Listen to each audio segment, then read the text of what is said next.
Bonjour, bonjour, chers compatriotes congolais. Je viens vers vous très rapidement avec cette petite vidéo parce qu'il y a urgence il y a. Urgent, je vous prie de suivre cette vidéo jusqu'à la fin parce que là, je suis dans un cachot clandestin de l'ANR à Kinshasa au cabinet de l'AG, l'administrateur général de l'enseignement, à la personne de M. Jean-Hervé Mbelou, depuis le mois de janvier, après mon enlèvement de la Zambie par 2 militaires congolais en complicité avec certains agents de l'enseignement zambien et un général militaire zambien qui avait participé à cet enlèvement, vu qu'on leur avait donné beaucoup d'argent. Je suis là depuis janvier, comme vous le constatez, je suis dans un cachot clandestin de l'ANR. D'ailleurs, pour vous confirmer que c'est là que je suis, je vais bel et bien vous montrer l'enceinte même de l'agence. Vous allez le constater. Ça, c'est la vue de l'intérieur. Je suis bel et bien à l'ANR. Donc, il n'y a pas à contester. C'est là que je suis depuis mon enlèvement au mois de janvier. Et là, nous sommes déjà au mois d'octobre. Je vais vous montrer aussi la vue de l'extérieur. Le bâtiment,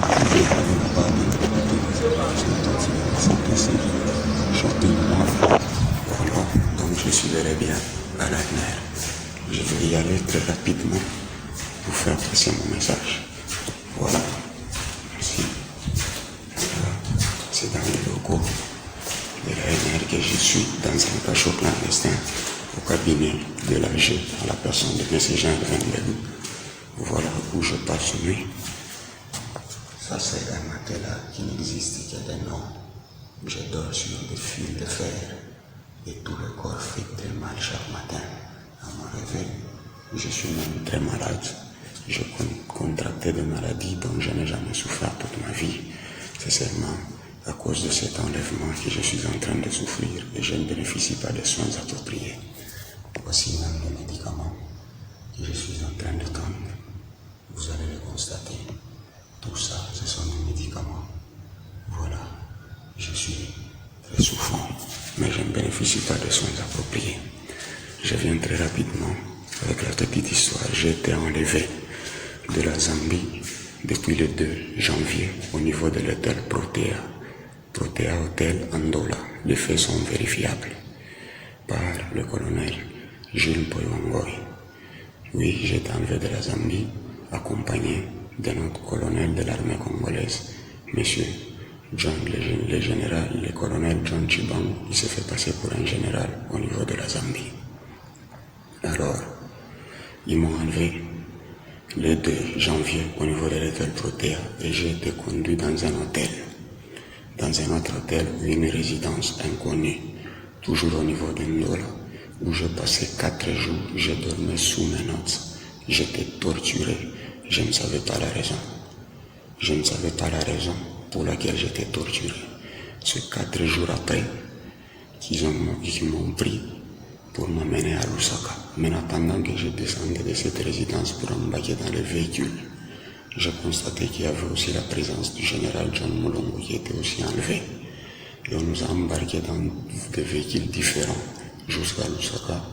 Du 6, nous sommes encore restés du 6 jusque dans la nuit du 11 au 12, dans un hôtel encore, une résidence non maîtrement identifiée, séquestré, torturé, tabassé par les 2 colonels de l'armée congolaise, c'est-à-dire le colonel John Chibang et le colonel Jules Mpoyongoy.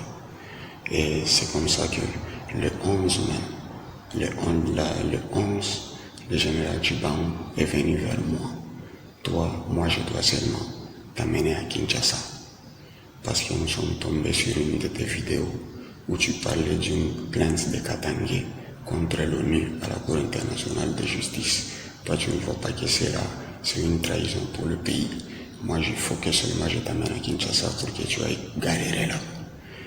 Je lui ai dit, il n'y a pas de problème, la Constitution de la République donne la possibilité à tout citoyen de s'exprimer librement, de mettre son opinion et son avis.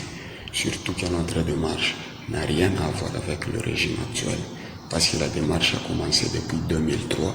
Moi, je n'avais même pas cet âge. J'étais mineur j'ai aussi adhéré à cette démarche quand j'ai compris, oui, que c'était une démarche conforme au droit international. Mais il n'a pas voulu m'écouter. Toi, je dois seulement t'amener à Kinshasa. Comme ça, là-bas, tu vas aller mourir.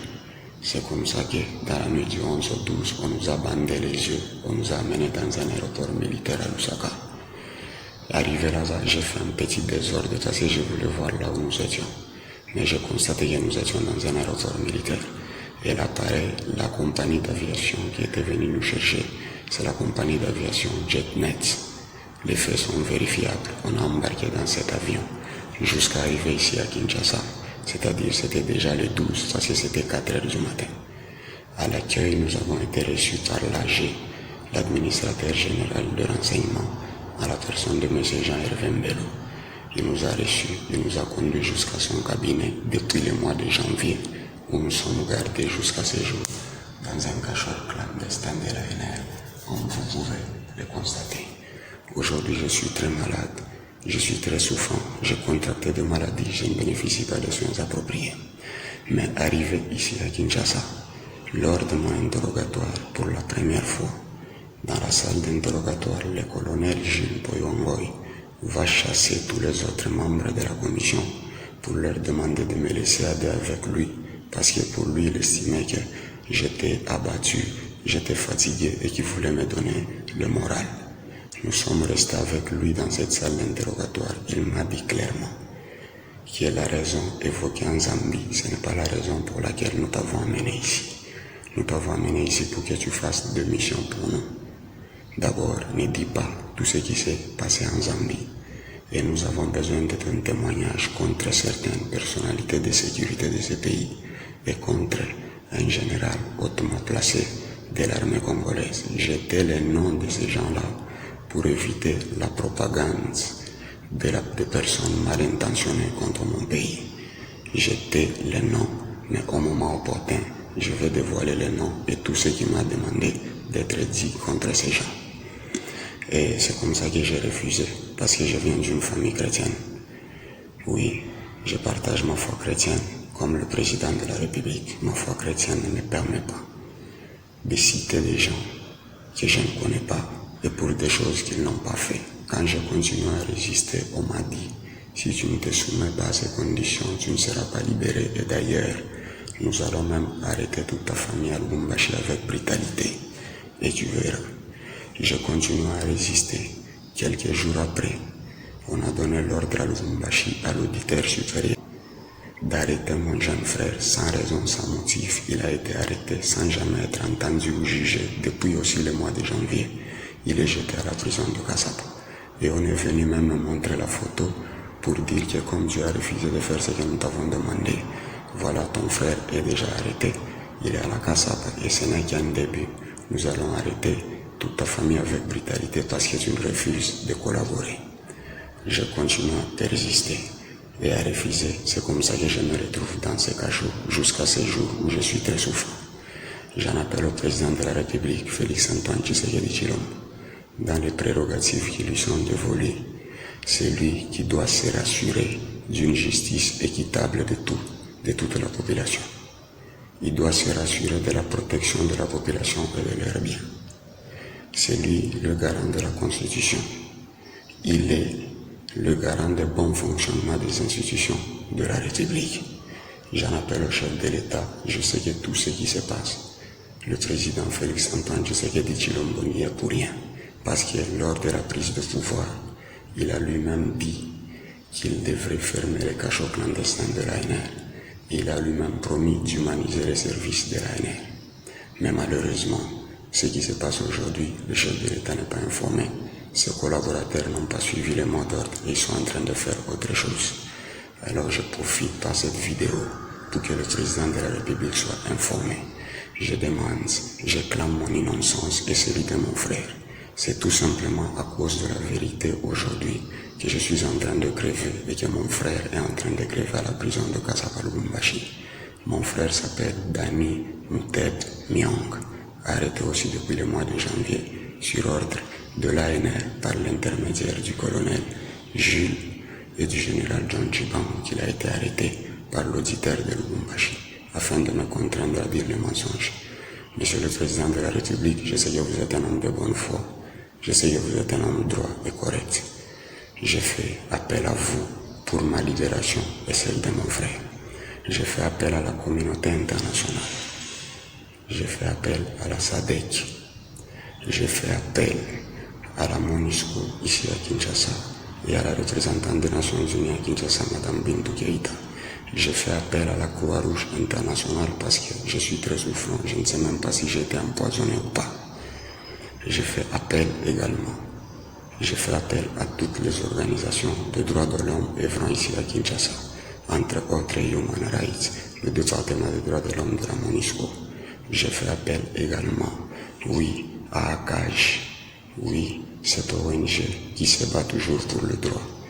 En tout cas, Monsieur le Président, en tant que garant de bon fonctionnement des institutions de la République, je fais appel à vous pour que justice soit rendue. Parce que si infraction y avait, je devrais être amené devant mon juge naturel dans un délai légal. Je vous prie, Monsieur le Président, d'intervenir car la démarche à laquelle j'avais adhéré, c'est une démarche qui n'a rien à voir avec ce régime. C'est une démarche qui existe depuis 2003 et qui ne concerne même pas le Congo. En tout cas, je vous prie de partager cette vidéo. Urgent, urgent, urgent. La vie d'un humain est en danger. Je suis un chébéa vivant. N'attendez pas ma mort pour intervenir. N'attendez pas ma mort pour intervenir. Parce que je sais que tout ceci retombera sur le régime du président Félix Tshisekedi Tshilombo alors qu'il n'est pas au courant. Merci, Monsieur le Président, pour votre implication personnelle afin que justice soit faite. Merci.